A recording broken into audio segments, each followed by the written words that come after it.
Welcome back. This is the Ben Shapiro Show. Joining us on the line is John Malcolm, Vice President for the Institute for Constitutional Government and Director of the Meese Center for Legal and Judicial Studies at Heritage Foundation. John, thanks so much for joining the program. Really appreciate it.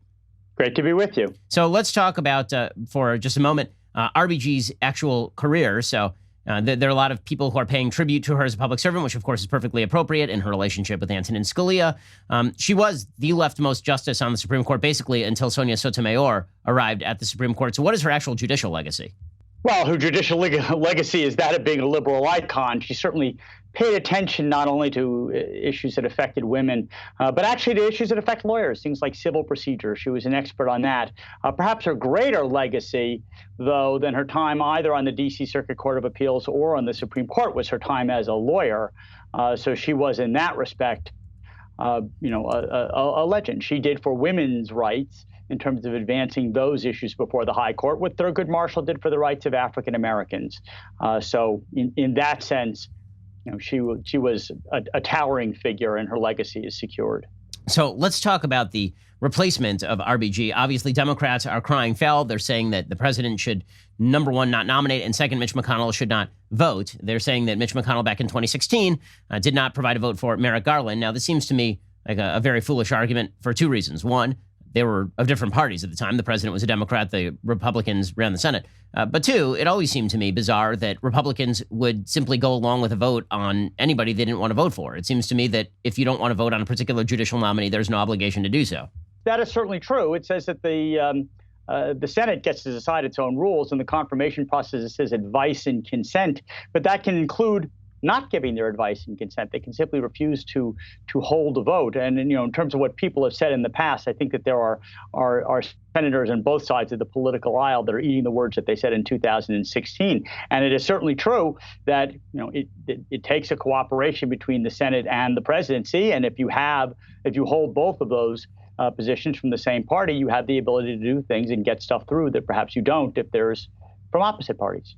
So let's talk for a second about what Democrats are threatening, because it's amazing to me, truly amazing, that we're being told that the Republicans are in danger of violating norms, while simultaneously Democrats are threatening to get rid of the filibuster, ram through 2 new states without any sort of supermajority. They are planning to pack the court, add 4 new justices to the Supreme Court, all of whom presumably will be Democrats, and impeach various members of the Trump administration in order to stop the process and hold it up. All of which, it seems to me, would lead to a complete constitutional impasse. If Democrats were to get rid of the filibuster, add new states, and pack the court, it would be easy for states, and correct, I think, for states to say, how in the world do you expect us to just go along with anything you pass with this revised Congress with no minority rights and a revised Supreme Court that is stacked top to bottom with Democrats? Look, I think you're right about that. Obviously, the filibuster is gone with respect to nominees.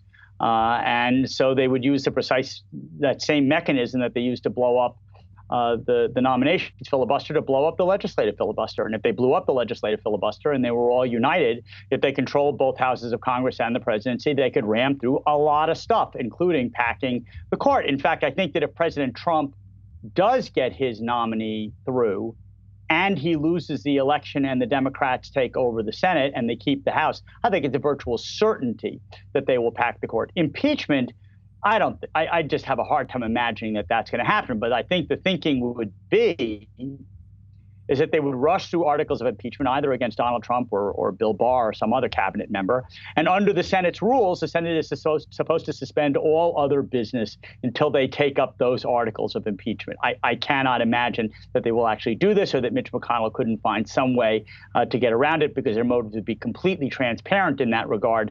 But they are making it quite clear that all the arrows are in their quiver and they're taking nothing off the table. So if they do, in fact, pack the court, I mean, if the Republicans go forward and then the Democrats win the election and proceed to pack the court, which I assume will also come, once they've done that, they may as well just add a couple of states in D.C. and Puerto Rico to ensure that they have a Senate majority forever. Are we looking at the possibility of an actual dissolution of the country? Because it's, again, I can imagine a situation pretty easily where a 51, or at this point it would be a 55-member Democratic majority just decides to ram through gun confiscation, and then a 13-member Democratic Supreme Court decides to greenlight it.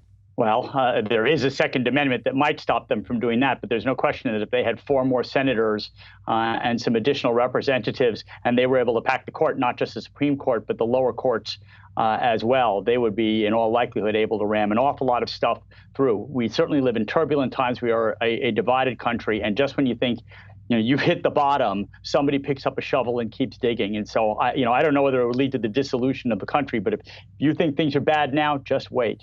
So with that said, Joe Biden has sort of campaigned as a person who is going to return us to calm. Why isn't he stepping in at this point and just saying, we're not going to do any of these things? I mean, that would return us to calm. He could just complain about the Republicans doing this. He'll say, listen, we get our shot when we think it's inappropriate. We think they're hypocrites.